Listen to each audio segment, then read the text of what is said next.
Na 98 FM, programa Conhecendo o Espiritismo.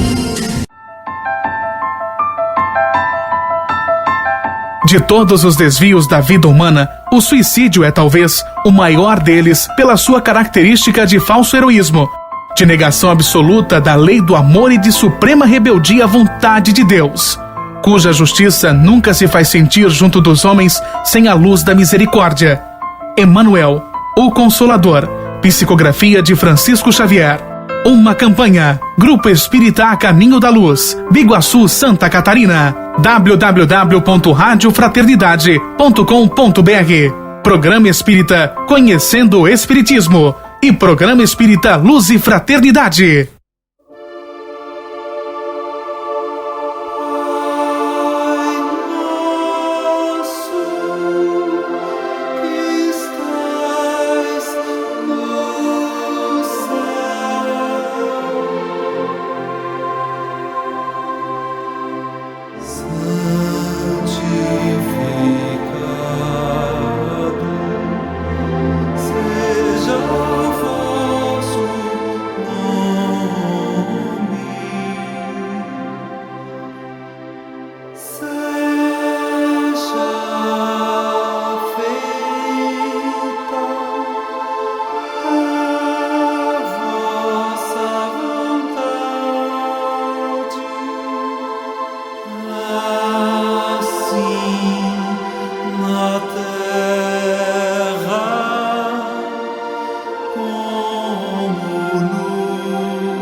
Bem-aventurados os que choram, porque serão consolados. Bem-aventurados os que têm fome e sede de justiça, porque serão fartos. Bem-aventurados os que padecem perseguição por amor da justiça, porque deles é o reino dos céus. Bem-aventurados vós, os pobres, porque vosso é o reino de Deus. Bem-aventurados os que agora tendes fome, porque sereis fartos. Bem-aventurados vós, que agora chorais, porque rireis. Mas ai de vós, ricos, porque tendes no mundo a vossa consolação. Ai de vós, os que estáis fartos, porque tereis fome. Ai de vós, os que agora rides, porque gemereis e chorareis. Justiça das aflições. As compensações que Jesus promete aos aflitos da terra só podem realizar-se na vida futura. sem a certeza do porvir, essas máximas seriam um contrassenso. Ou, mais ainda, seriam um engodo. Mesmo com essa certeza, compreende-se dificilmente a utilidade de sofrer. Disse que é para haver mais mérito. Mas então se pergunta, por que uns sofrem mais do que outros?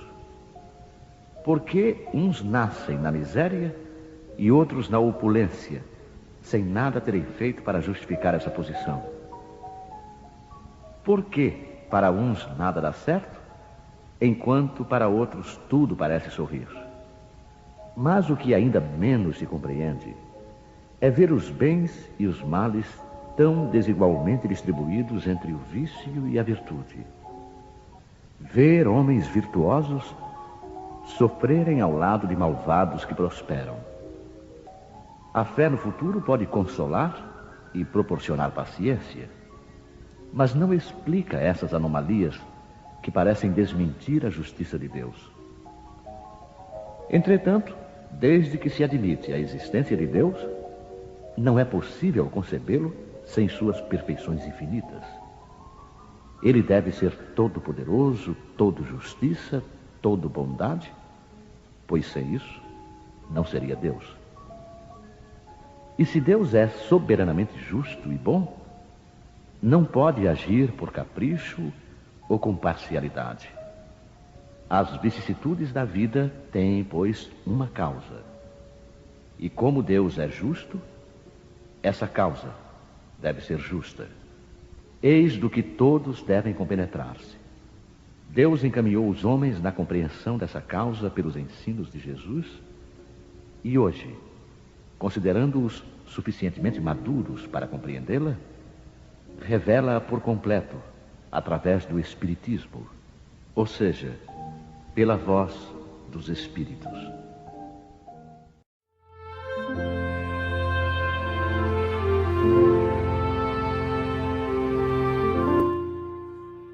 Todos os espíritos tendem para a perfeição e Deus lhes faculta os meios de alcançá-la pelas provações da vida corporal. Mas, em sua justiça, Ele lhes concede realizar em novas existências o que não puderam fazer ou concluir numa primeira prova. Allan Kardec, O Livro dos Espíritos, questão 171. Deus tem um plano maravilhoso para cada um de nós. Assim como o Pai deseja o progresso do Filho, Deus também almeja que seus filhos cresçam e se tornem cada vez mais inteligentes e amorosos, pois assim, pouco a pouco, alcançarão a condição de espíritos felizes.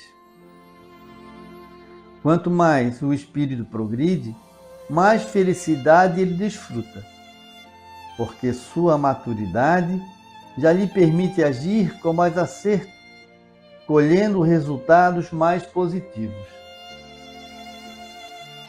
Podemos afirmar, portanto, que nossa existência na Terra é uma experiência de crescimento espiritual. Os problemas que nos atingem são ligados às áreas em que precisamos aprender uma forma mais inteligente e amorosa de lidar com as situações difíceis. São as lições do nosso crescimento. Chico Xavier afirmou que os espíritos de luz compararam o planeta Terra a um grande berçário com crianças dormindo. Essas crianças precisam acordar e deixar o berçário. É uma metáfora do crescimento espiritual, que consiste em abandonar nossos aspectos infantis, controlando as tendências egoístas e encontrando satisfação em atender às necessidades de outras pessoas e não apenas as nossas. Crescer é tornar-se sensível às necessidades do outro, como cantou Tom Jobim. Fundamental é mesmo o amor. É impossível ser feliz sozinho. Deus sabe, porém, que esse crescimento é um processo paulatino. Não se faz de imediato. Aquele, por exemplo, que aspira chegar ao curso superior, precisa passar pelos ensinos fundamental e médio. E isso nos permite supor quanto aprendizado precisaremos ter para atingirmos a perfeição espiritual. Por essa razão é que Deus nos concede sucessivas existências na vida material, para que possamos nos aprimorar em cada uma delas. Eis aí a razão da reencarnação. Além do mais, no programa pedagógico divino, está previsto que nós tomaríamos decisões equivocadas, que nem sempre acertaríamos em nossas atitudes, que todo aprendizado é constituído de erros e acertos. Como nas escolas humanas, onde o aluno reprovado tem o direito de repetir o aprendizado, na escola da vida também temos a oportunidade de retomar experiências mal-sucedidas através de uma nova existência na Terra. A reencarnação é a prova de que Deus não é apenas justiça, é também amor e misericórdia, pois concede ao espírito novas oportunidades de refazer o que não deu certo, reconstruir amizades perdidas, recuperar afetos, desenvolver potenciais adormecidos, esforçar-se no que foi omisso, deixar de viver como criança mimada. A reencarnação também é o grande perdão de Deus para seus filhos, pois os erros que cometemos numa existência poderão ser reparados em outra, jogando por terra as velhas concepções religiosas de castigo e penas eternas. A reencarnação é Deus nos dizendo: volte à terra, meu filho, e tente outra vez. Recomece de onde parou, conserte o vaso quebrado, reconquiste o amor do passado, aprenda com seus erros, progrida e seja feliz. Afinal de contas, nascer, crescer, morrer, renascer ainda e progredir sempre, tal é a lei.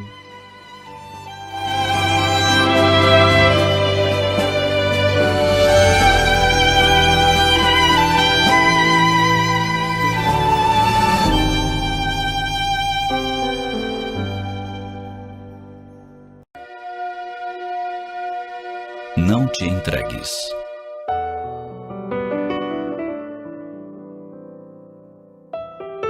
Os amigos a quem devotaste tuas horas te abandonaram? Aqueles que elegeste para o convívio mais estreito debandaram, quando a brisa de suspeitas infundadas se levantaram contra ti? Pessoas a quem confidenciaste questões particulares jogaram ao vento as informações, permitindo que os que não vibram contigo as usassem para agressões pessoais? Ouvidos aos quais segredastes tuas mais íntimas dificuldades, transportaram a lábios inconsequentes as minúcias das tuas dores? Recebeste dos comensais da tua vida as mais duras críticas, esquecidos do quanto juntos já investiram na afeição? Acreditas que estás só, difamado, em abandono?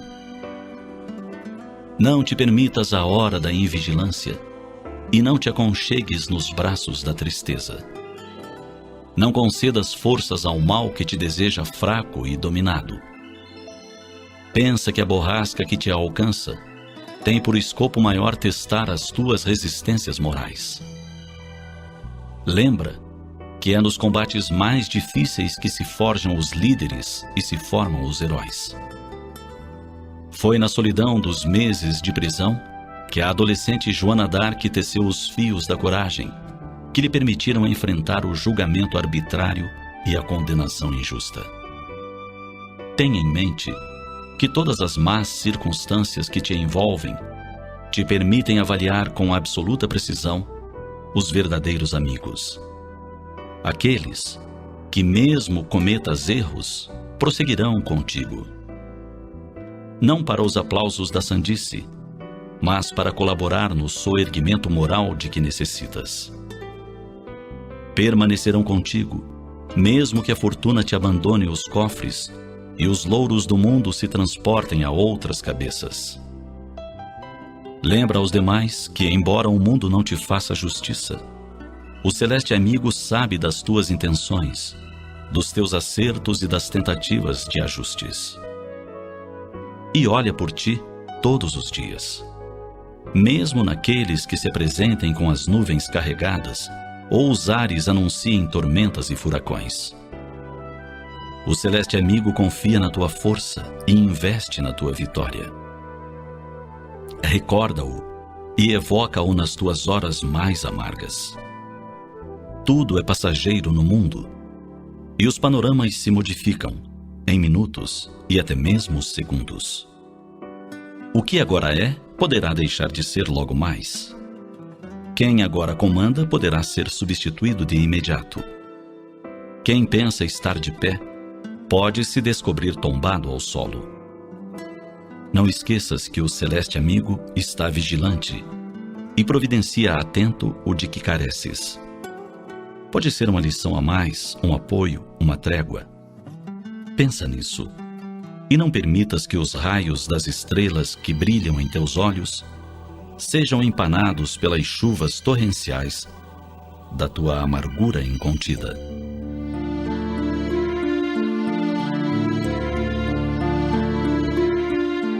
Não apagues do teu semblante a serenidade que informa aos que passam por ti que a confiança é o teu escudo e o divino amigo segue contigo.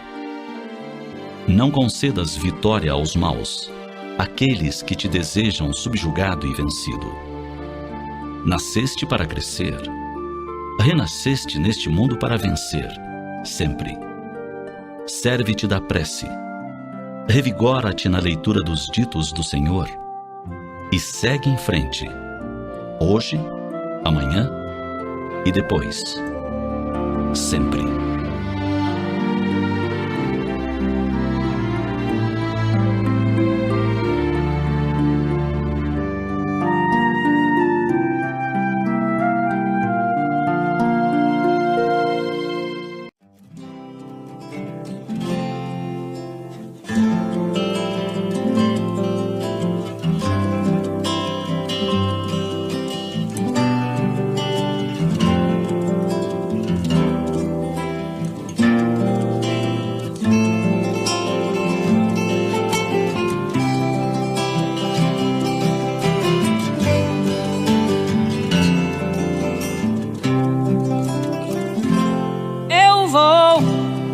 Seguindo em frente em meio à multidão, e já não paro em qualquer lugar, já não me arrisco pela contramão, e se houver sombra quero repousar. Se a madrugada faz alguém feliz, já não se escreve nem sustentará. Minha questão é minha voz quem diz, meu tom é sério se você olhar. Hoje eu lembrei da minha vida inteira e chorei por uma folha entre 1000 florestas que eu guardei. Alguma coisa entre o céu e a terra me dirá, porque não há nenhum caminho isento de chorar.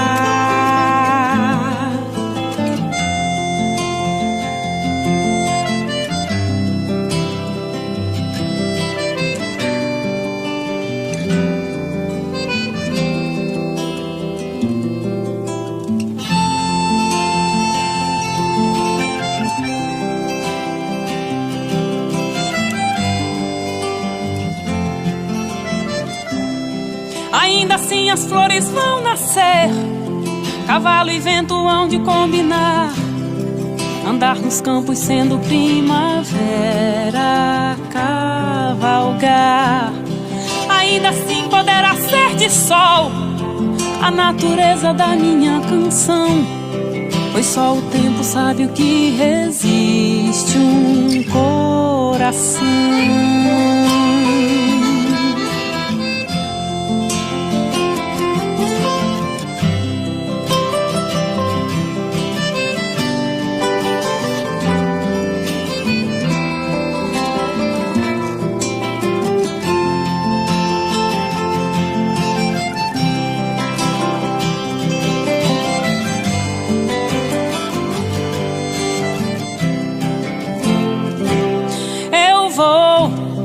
Seguindo em frente em meio à multidão, e já não paro em qualquer lugar, já não me arrisco pela contramão. E se houver sombra quero repousar. Se a madrugada faz alguém feliz, já não se escreve nem sustentará. Minha questão é minha voz quem diz, meu tom é sério se você olhar. Hoje eu lembrei da minha vida inteira e chorei por uma folha entre 1000 florestas que eu guardei.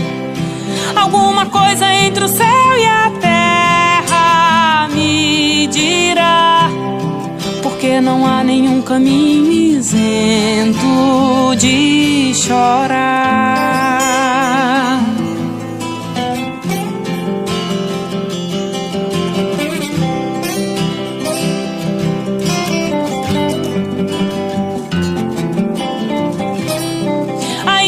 As flores vão nascer, cavalo e vento hão de combinar, andar nos campos sendo primavera, cavalgar. Ainda assim poderá ser de sol a natureza da minha canção, pois só o tempo sabe o que resiste um coração.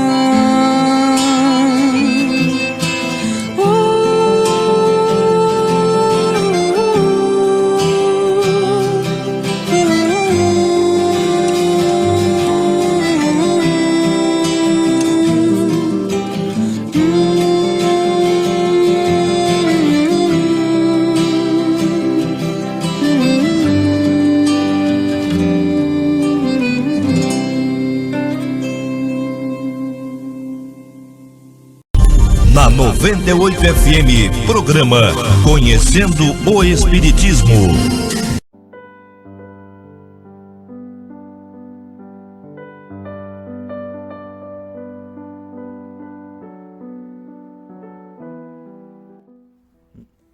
Salário de Deus. Todo trabalho, por mais insignificante, quando feito com responsabilidade, dá paz e alegria ao nosso coração. Chico Xavier. O homem nasce para dar frutos. Cada um de nós tem uma obra a ser cumprida na face da terra. Ninguém veio ao mundo em viagem de passeio. Deus concedeu a cada um de nós uma determinada tarefa para ser realizada nessa existência. Nossa missão maior é a de tornar melhor este mundo, através do melhor que podemos oferecer às pessoas e às situações que nos cercam. Este é o sentido maior de todo e qualquer trabalho que realizamos, seja ele remunerado ou não. Servir as pessoas através dos nossos talentos. Quando assim procedemos, executando nosso trabalho com responsabilidade e satisfação, estamos ligados à nossa missão de vida, e isso nos proporciona paz e alegria no coração. Quem trabalha apenas por dinheiro está perdendo a maior e melhor remuneração espiritual que o mundo proporciona. Yogananda afirma que o altruísmo é o princípio que governa a lei da prosperidade. Portanto, quando temos o propósito de fazer com que o nosso trabalho não apenas nos beneficie, mas também favoreça a vida do próximo, entramos nas faixas divinas, onde o trabalho de Deus se realiza em prol da humanidade, trazendo-nos as bênçãos da prosperidade material e espiritual. Deus sempre socorre a quem trabalha para Ele. Por isso que o trabalho, quando realizado dentro deste princípio do altruísmo, oposto do egoísmo, produz tantos benefícios ao trabalhador, porquanto, movimentando a própria energia divina, o trabalho com Deus mata o tédio, afasta-nos dos pensamentos negativos, eleva a nossa autoestima, ajuda a curar muitas doenças e atrai mais trabalho e prosperidade para a nossa vida. Jesus afirma que Deus nos faz um convite diário. Filho, vai trabalhar hoje na vinha. A vinha é o terreno que Deus nos concedeu para trabalharmos. É a família, a comunidade onde estamos inseridos, a profissão que exercemos, os amigos, os clientes, a empresa onde trabalhamos, o patrão e o empregado. A terra é excelente, mas ela só produz se trabalharmos com amor. Somos operários contratados por Deus para trabalhar na empresa chamada Planeta Terra. Se fizermos um bom trabalho, Deus pagará regiamente o nosso salário.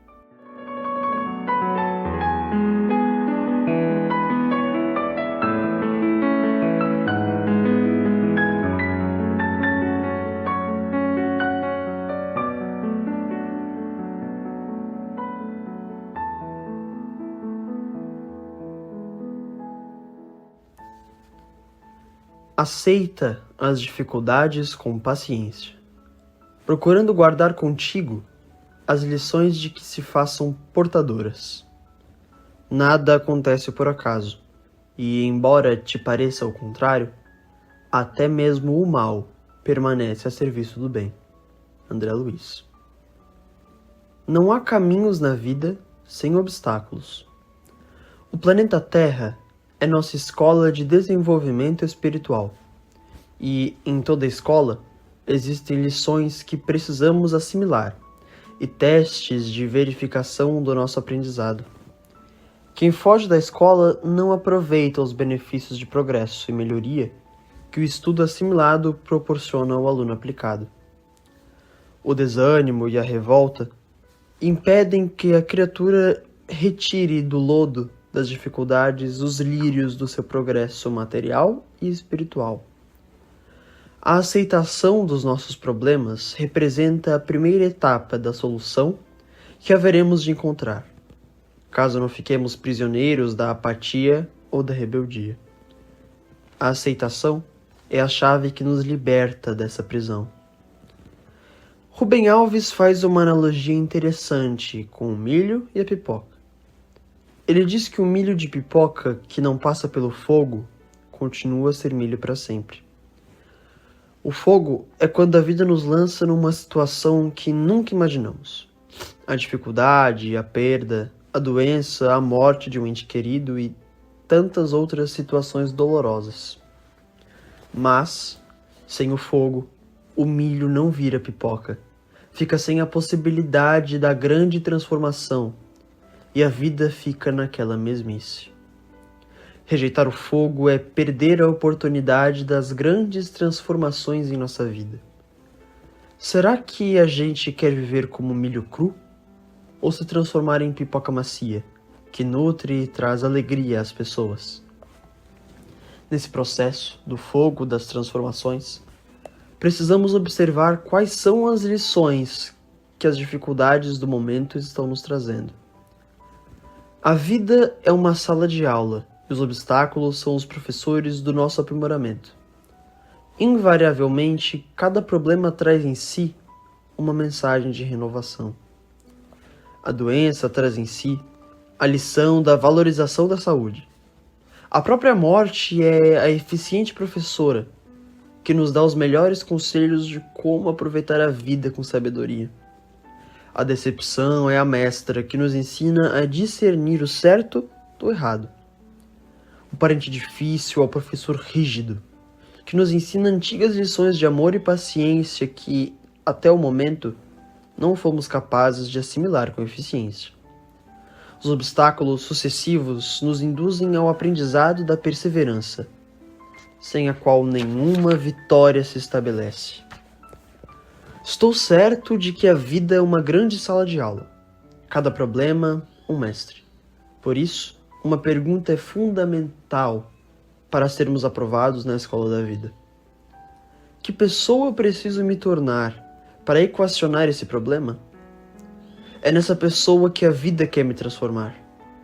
Por isso, a sabedoria divina não vai tirar nossos problemas enquanto não aprendermos as lições que eles nos trouxeram.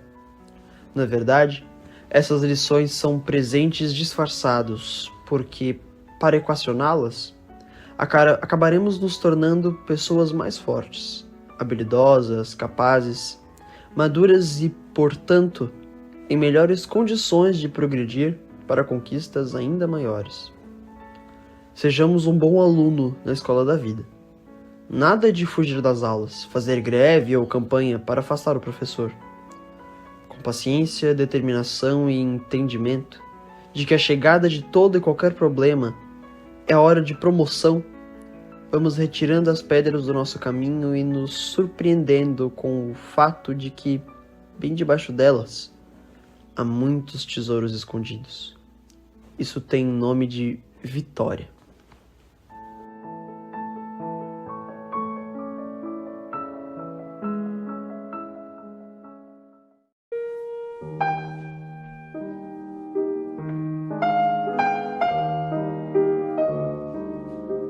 Olá, meu amigo.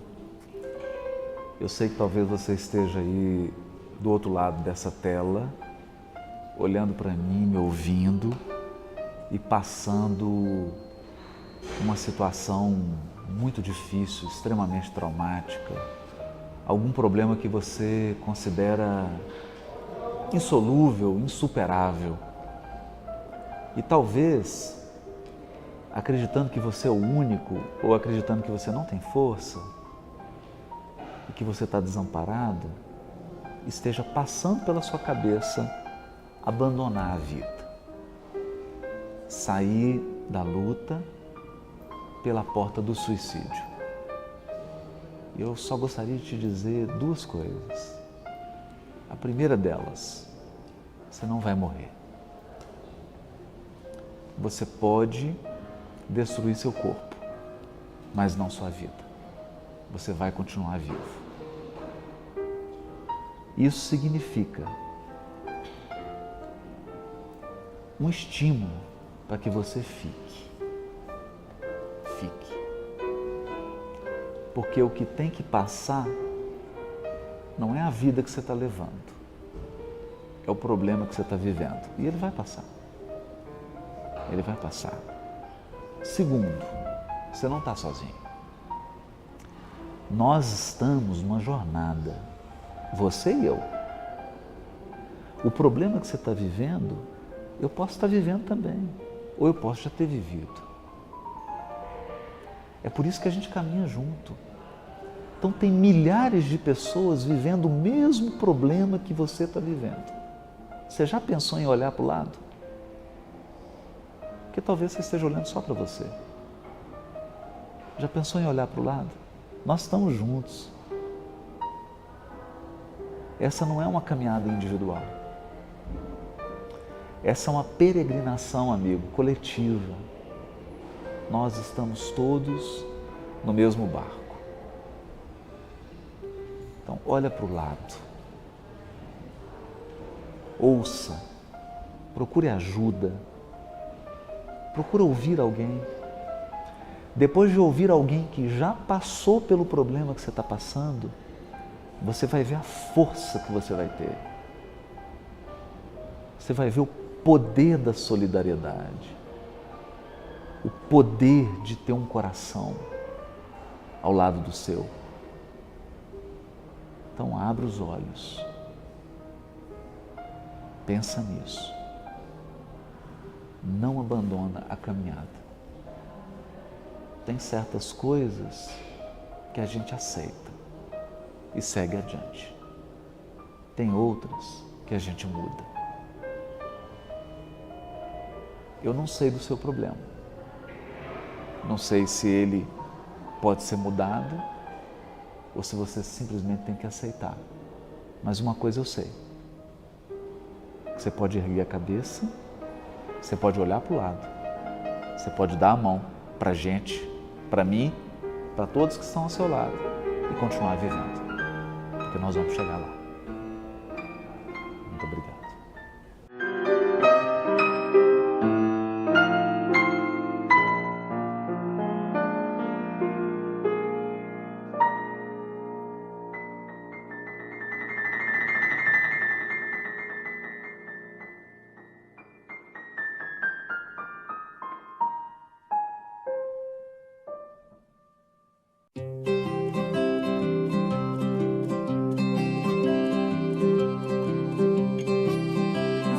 Fé por onde o vento me guiar, conto estrelas no caminho beira-mar.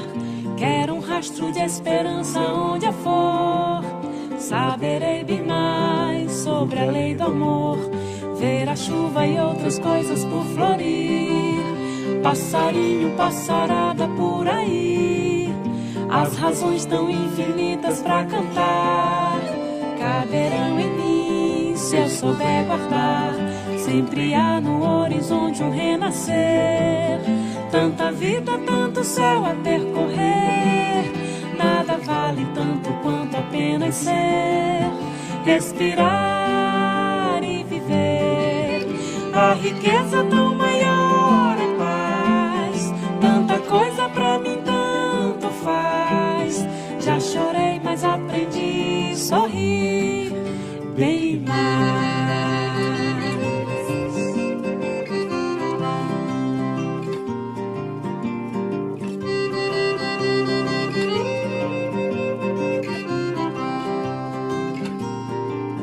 Vou na fé por onde o vento me guiar, conto estrelas no caminho beira-mar. Quero um rastro de esperança onde eu for, saberei bem mais sobre a lei do amor. Ver a chuva e outras coisas por florir, passarinho, passarada por aí. As razões tão infinitas pra cantar caberão em mim, se eu souber guardar. Sempre há no horizonte um renascer, tanta vida, tanto céu a percorrer. Nada vale tanto quanto apenas ser, respirar e viver. A riqueza tão maior é paz, tanta coisa pra mim tanto faz. Já chorei, mas aprendi a sorrir bem mais. A riqueza tão maior é paz, tanta coisa pra mim tanto faz. Já chorei, mas aprendi a sorrir bem mais.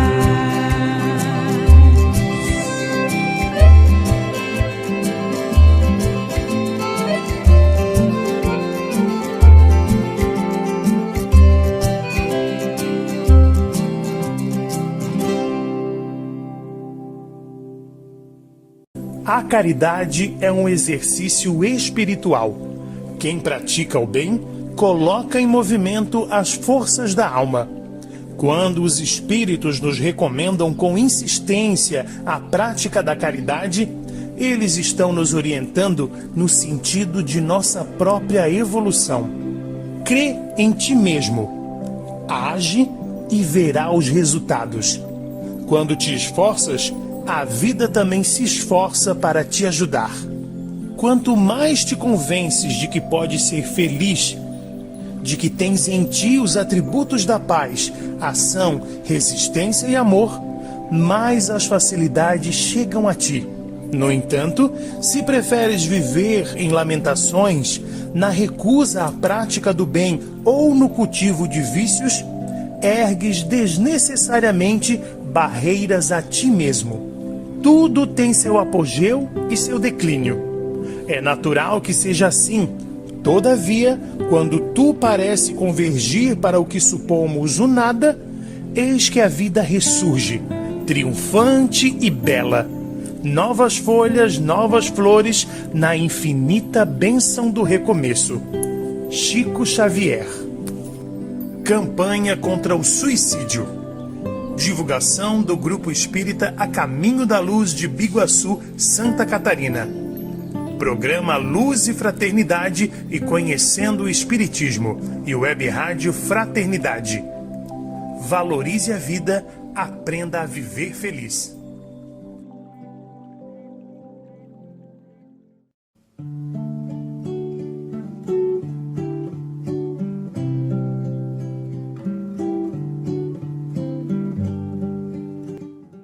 Livro A Força Espiritual, José Carlos de Luca. Capítulo Mude para Vencer. Não resista à necessidade de estabelecer mudanças em sua vida. Quanto mais você resistir a elas, maior será a carga do sofrimento. Evite dores desnecessárias rendendo-se à necessidade do progresso que bateu à sua porta. Observe a natureza e note que tudo está em processo de renovação constante. A própria água viaja em ciclos constantes, cumprindo as suas abençoadas funções em todos os níveis em que estagia. Se a lagarta se recusasse à própria transformação, jamais veríamos a beleza das borboletas bailando sobre os jardins. Nossa vida também caminha por meio de ciclos que se renovam de tempos em tempos.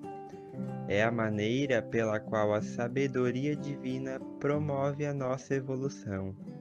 Esteja desperto para perceber quando um ciclo está se encerrando, para que um novo tenha início. Abra sua mente, aceite novas ideias, questione seus velhos conceitos. Pode ser que em algumas verdades de outrora já não sejam tão verdadeiras hoje. Algumas pessoas ainda preferem tragédias a mudanças. Deixe a sua zona de comodidade e adote novos hábitos positivos. Dê o primeiro passo, ainda que pequeno. O importante é não ficar parado deixando que a situação se complique. O melhor tempo para agir se chama hoje, e a melhor hora para realizar se chama agora. Neste exato instante, você pode fazer uma oração para retomar seu diálogo com Deus, ler uma página edificante para arejar sua mente com novas ideias, pedir desculpas ao familiar por algum equívoco cometido, dar uma volta no quarteirão de sua casa para começar a exercitar o corpo, lembrar-se de uma ocorrência feliz em sua vida, sorrir para os colegas de trabalho, investir na sua reciclagem profissional, mudar a posição dos móveis de sua casa, fazer novas amizades, aprender mais sobre internet, computador, socorrer alguém em aflição, interessar-se por um outro idioma, parar com a crítica.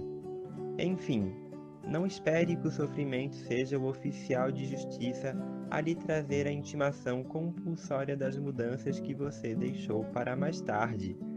Quem deixa a mudança para mais tarde, deixa também a felicidade para depois.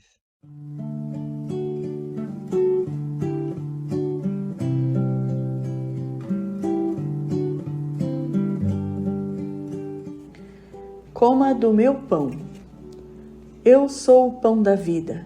Quem vem a mim não terá mais fome. Evangelho de Jesus, segundo João.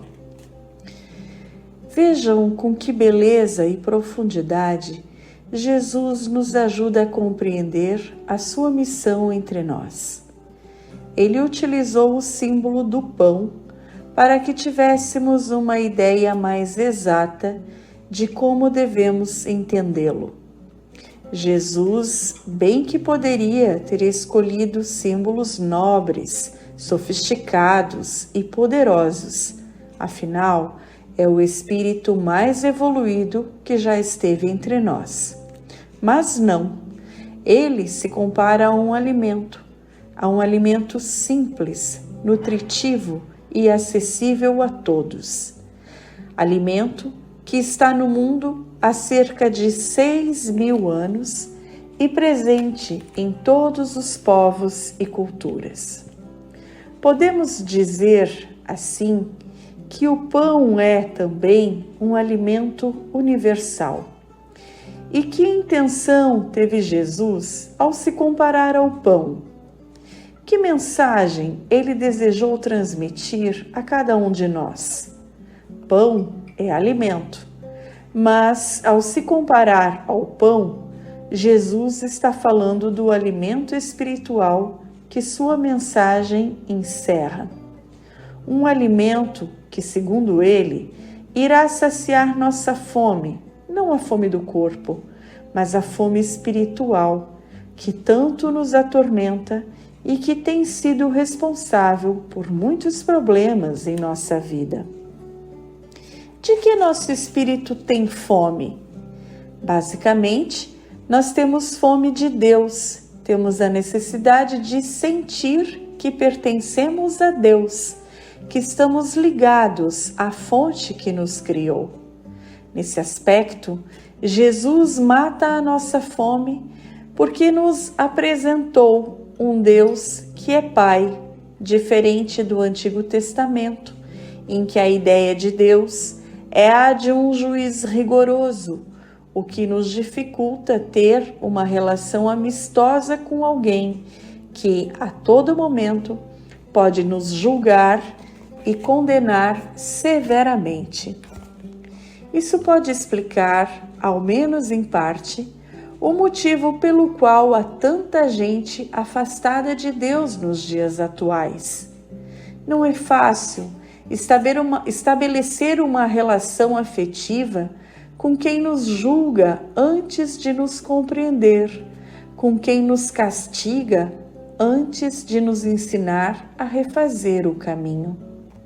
Mas o amigo Jesus fala de um Deus que ama mais do que julga, de um Deus que nos levanta quando estamos caídos e que nos mostra o caminho do acerto, de um Deus que perdoa quando nos arrependemos, de um Deus de mãos estendidas para nós, sem pedras, condenações ou reproches. Esse é o Deus que Jesus descortinou aos nossos corações. Um Deus que, nas palavras do Mestre, é o Pai Nosso, o Pai da nossa família, em quem encontramos arrimo, orientação e proteção. Jesus nos propõe vivermos uma relação amorosa com Deus e quem se lançar a essa experiência terá paz e segurança, pois sentirá toda a proteção das mãos de nosso Pai.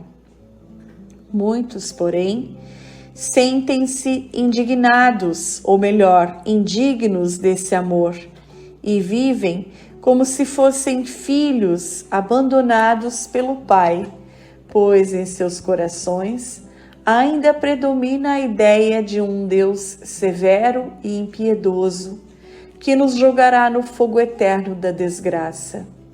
Esse, talvez, seja o nosso maior sofrimento espiritual.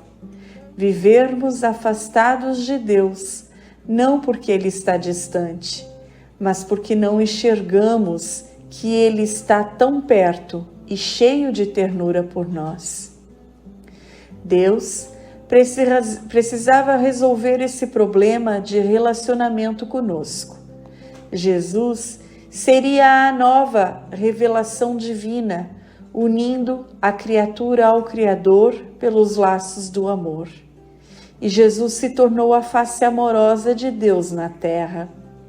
Deus queria mostrar mais concretamente seu amor por nós e, para tanto, enviou Cristo à nossa presença. O Cristo que se apresentou como um irmão da nossa família, que afirmou ser nosso amigo, que curou nossas doenças, que sinalizou o caminho da fraternidade entre os homens, que matou a fome da multidão, que perdoou seus inimigos, que se juntou aos pecadores e comeu com eles, mesmo sabendo que posteriormente ele seria traído, esquecido, ignorado, abandonado e morto pelo povo que tanto amou. Por isso, Jesus é o pão que Deus enviou para saciar nosso vazio espiritual.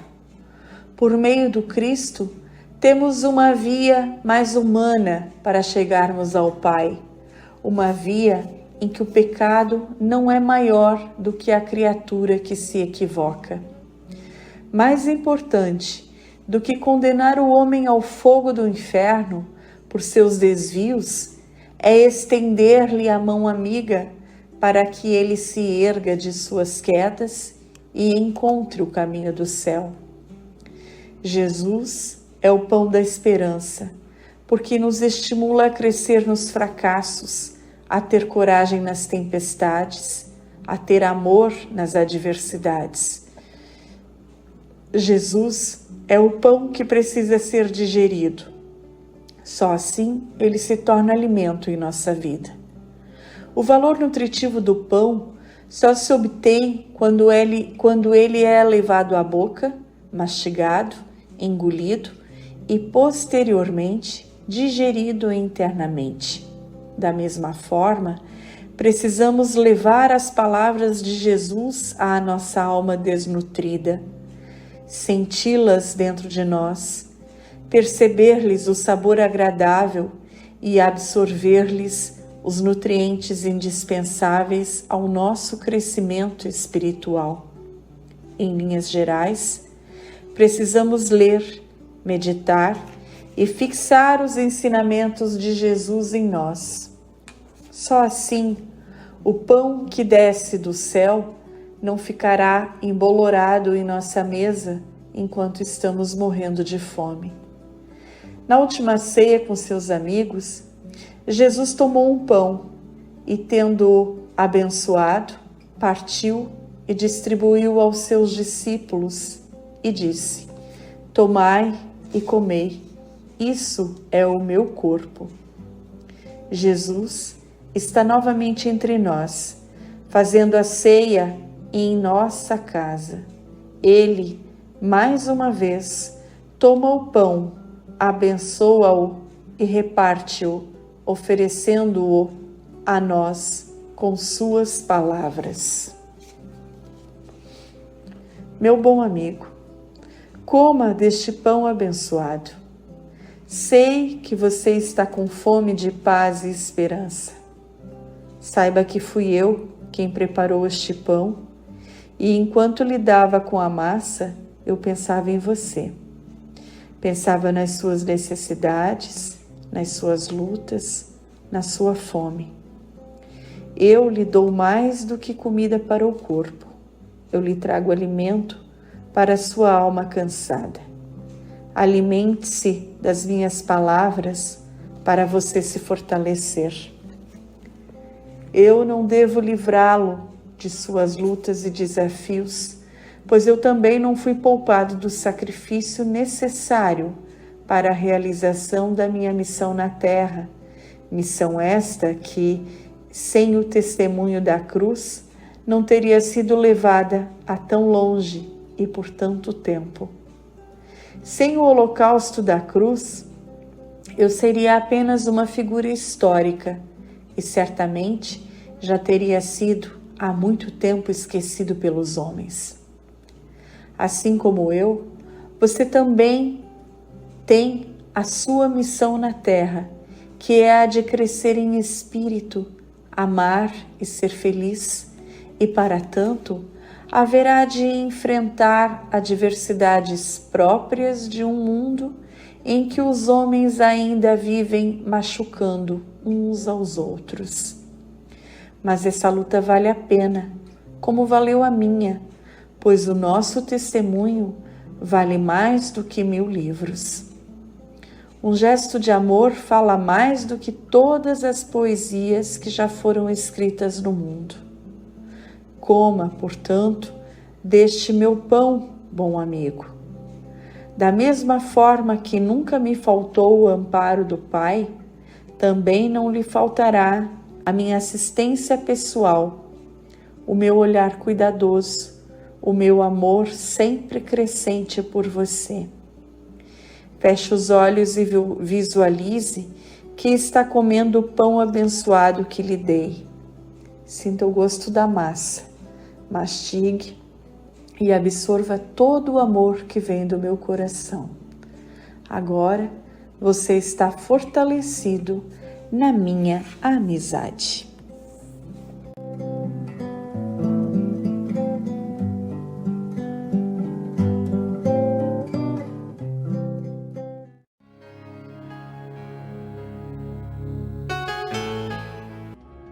Havia um homem, certa vez, dono de uma empresa muito grande, de tecidos, e ele estava falindo.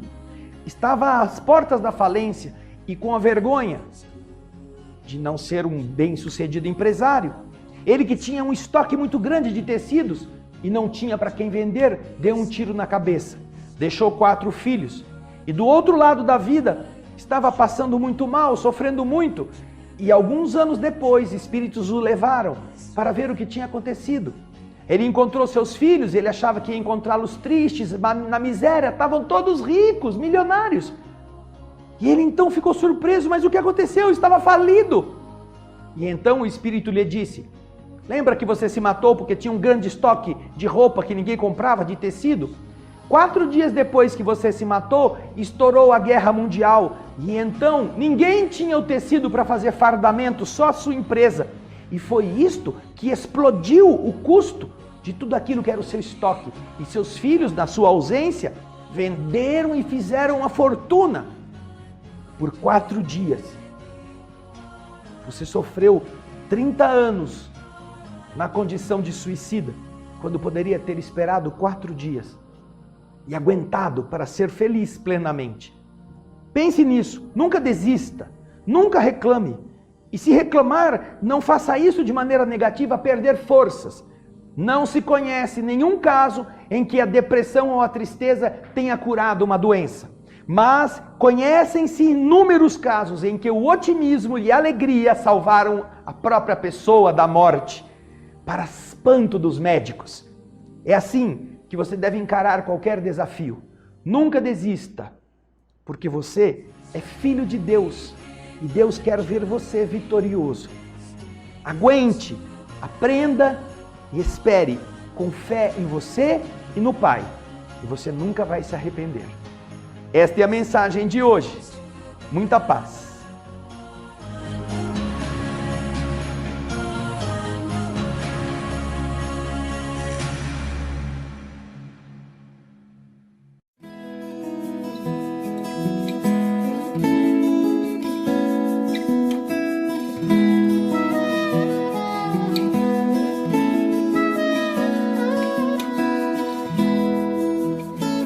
Por toda a vida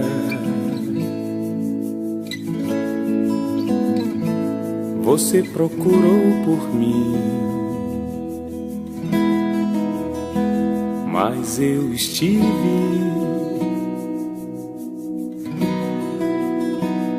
sempre aqui.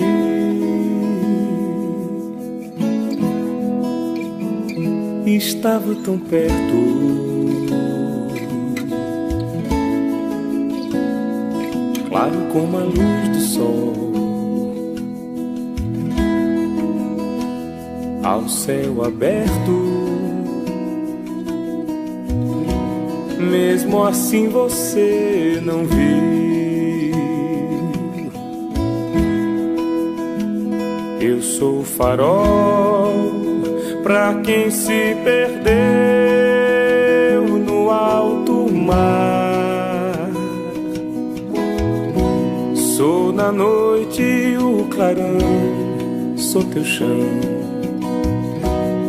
Se teu chão desabar,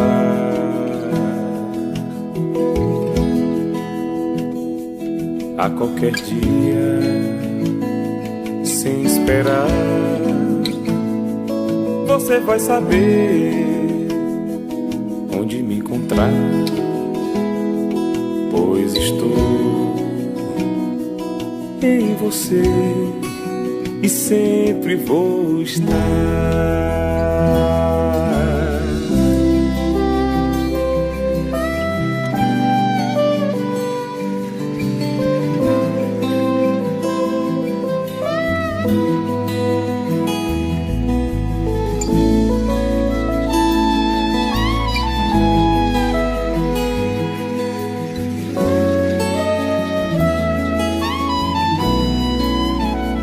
Eu sou farol pra quem se perdeu no alto mar. Sou na noite o clarão, sou teu chão. Se teu chão desabar,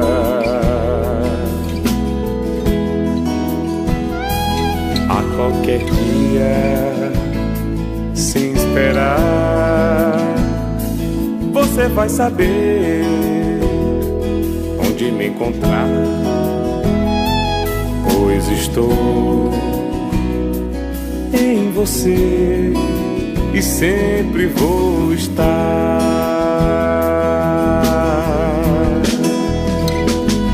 A qualquer dia, sem esperar, você vai saber onde me encontrar, pois estou em você e sempre vou estar.